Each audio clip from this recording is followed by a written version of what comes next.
Hey everyone, welcome back. Today, we're tackling something super practical.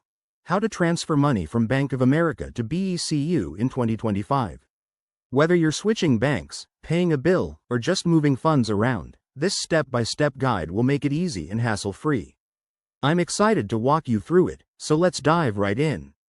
First things first, you'll need accounts at both Bank of America and BECU. Make sure you have your login details handy and that your BECU account information is up to date.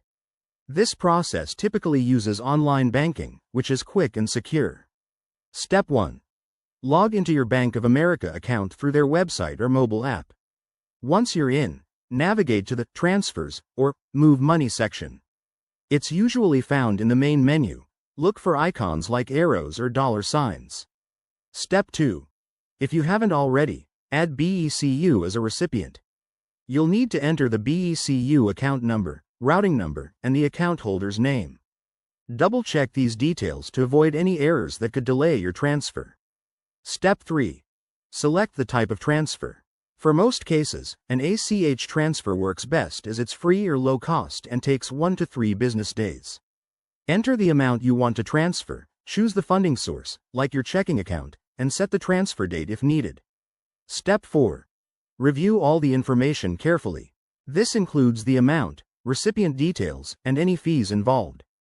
Bank of America might charge a small fee for external transfers, so keep an eye on that. Once everything looks good, hit confirm, and you're all set. A few quick tips. Always verify account numbers to prevent mistakes, and check for any daily transfer limits. If you're dealing with larger amounts, consider a wire transfer for faster processing, though it might cost more.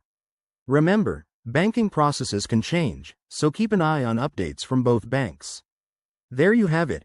Transferring money from Bank of America to BECU is straightforward once you know the steps.